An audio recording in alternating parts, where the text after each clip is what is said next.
all my paranormal misfits, and welcome to the Paranormal Misfit podcast. I am your host, Chrissy, and I'm here to talk about all things paranormal and spooky. From experience that I or someone else has had, to the shows, movies, and books, to lores and legends, and to the places known for the paranormal. I'm going to talk about all of it. I myself am a believer with a healthy set of skepticism.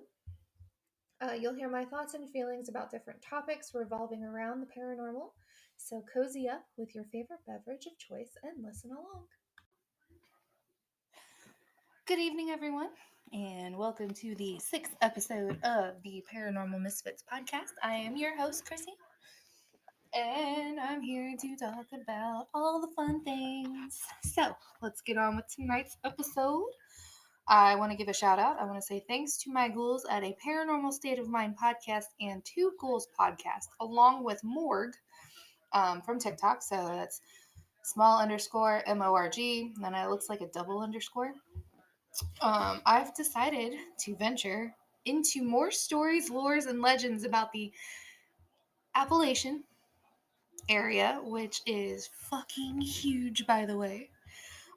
So to do that, not only did I listen to a couple of podcasts, and then, I've been playing on Tiki Taki, but I've started watching a TV show called Mountain Monsters on Discovery Plus. And the particular episode I'm going to talk about is on Discovery Plus, and the way you find it, Season 4, Episode 3, The Secret of the Blue House. Okay. So as stated in the show and from various folks, the Appalachian have had more sightings of mysterious creatures than anywhere else in the U.S. So this show is a group of Appalachian guys who are hunting down creatures in the Appalachian.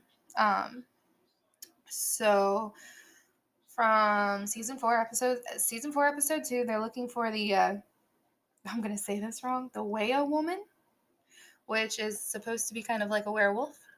I don't know where the word woman comes in for it. I haven't looked into it yet too far. I mean, they kind of briefly said it, but I'm so amazed by accents and stuff that sometimes I forget. So anyways, where was I? Oh yeah, so they travel to Jackson County, and from the previous episode, they're doing some investigations, and they come across a creepy blue house, 2-story blue house, that's uninhabited. And story is that 2 families that lived in the house have previously passed away in the house, or murdered, really. So while they're investigating the house, they find a very weird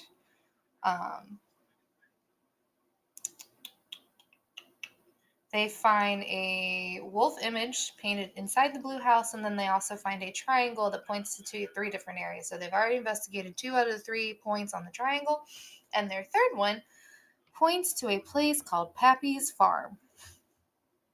So the farm is next door and owned by Pappy. He inherited it from his grandpa in 1981. And Pappy stated that while he has the deed has a protective covenant that states that he has to plant corn and will not plow it till January. Very weird. Yeah. So as they're talking more with the guy, Pappy, they find that there's a coffee can in the middle of the cornfield that is not allowed to be touched. So what do? Well, obviously first they get permission. And, of course, they investigate the cornfield at night. So while they're investigating, they hear noises, which, you know what? Being in a cornfield, no matter how big and bad you think you are, I know I would never step foot in one, daylight or nighttime. They just creep me out.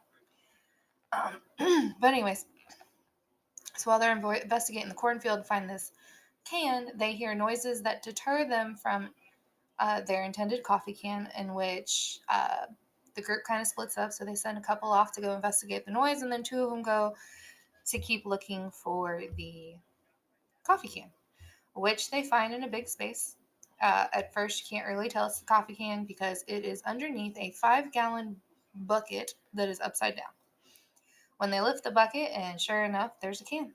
They pick up the can, and it's full of nails, webs, and a very small bike bell. As they put it back in its respective spot, They put it back in their respective spot as they found it and went back to doing more research. They then meet with a guy named Dave about the blue house.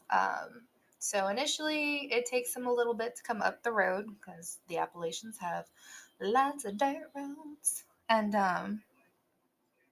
first, he doesn't want to come near them. And then he finally starts to warm up to him and he tells them about a story that happened to him 2.5 weeks ago.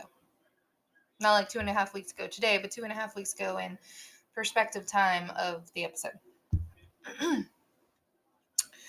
um, so he states that he will never go back to it and there's something evil out there. Dave stated that as he went through the cornfield and came across the blue house, he saw a little boy looking out the two-story window tapping on the glass with 3 fingers. He then shows them a video he took with the supposed little boy, which was definitely creepy. A really good shot, I might add. So in the video, you see the little boy. He pops up in the window and then goes back into the shadows. So, yeah. Upon more investigating, the next day, the guys meet with a guy named Greg whose grandma was close to the family that lived in the house and was not happy with the way that the murder investigation was done. They say they weren't murdered. They say they were mauled by a pack of dogs, wild dogs. So she does her own investigation. She gets the autopsy reports, on the bodies and everything. And it's found that one of the women was not someone who lived in the house. The mother was not found dead, by the way. Upon more investigation that she did, the grandma of Dave, he shares that she found a journal with the words, and he pulls it out, with the words, "No lights, no lights, turn out the lights," on every page, which was the missing mom's journal. She was known to break lights throughout the house. She was known to make the children stay in the closet on the second floor in the dark if there was a light found on. He then shows a picture of a bike bell that the grandma found that looked just like the same bell that they found in the can in the middle of the cornfield. So this bell belonged to the little boy who would ring the bell after his bike broke. So his bike broke, they didn't fix it. He kept the bell, and what he would do is he would sit on the stairs and he would ring the bell constantly. And with that, the mom sent him out to the cornfield late at night and left him there in the dark, pitch black, which is absolutely terrible. But also shoving your kids in a closet is also really terrible. And there's more to that story once I get further along in the episode. The guys start to think that maybe, and I think anyone can see it, that it might not have been supernatural, and it definitely wasn't probably the Waya Woman, I think is what I think that's how you say it. But that the missing mother may have killed her family. So now they're trying to find the truth about the house. So in both locations where people had experiences, which was the cornfield and the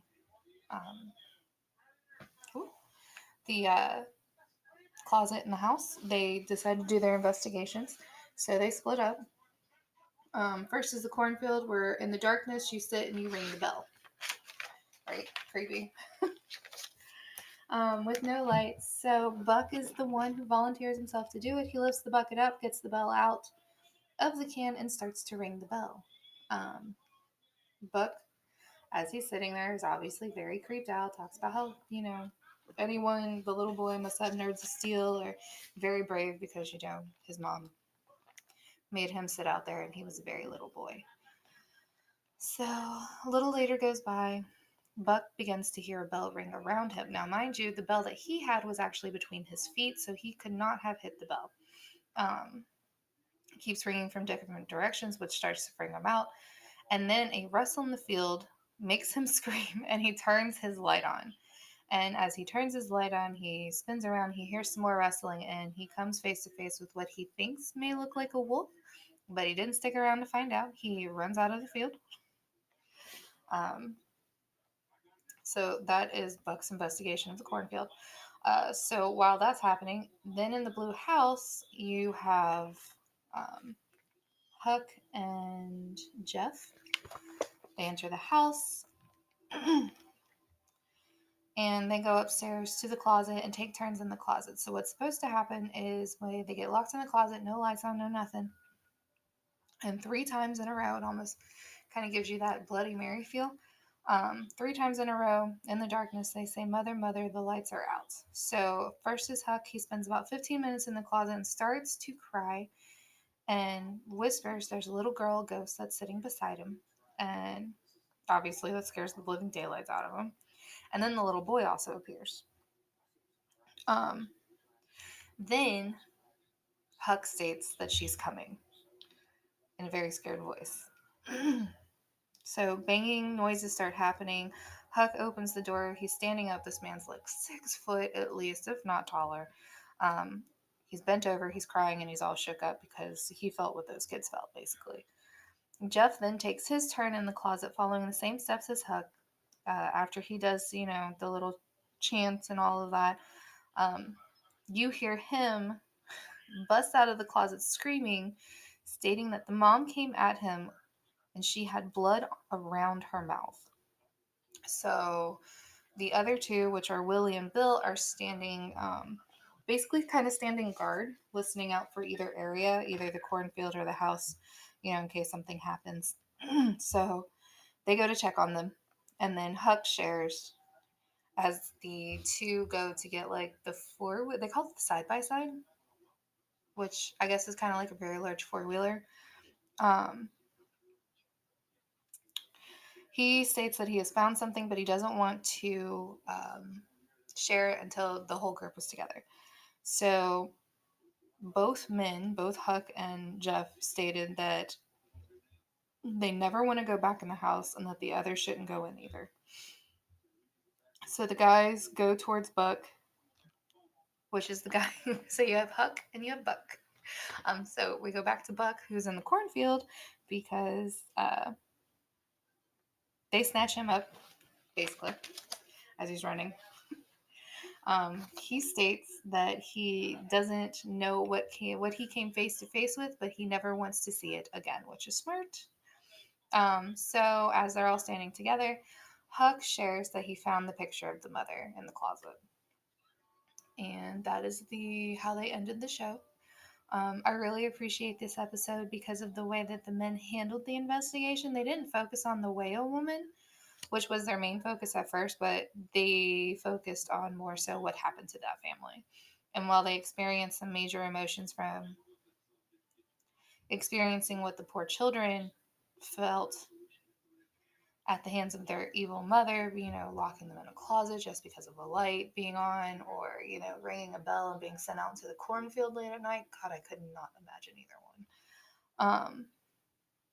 Basically at the hands of their evil mother.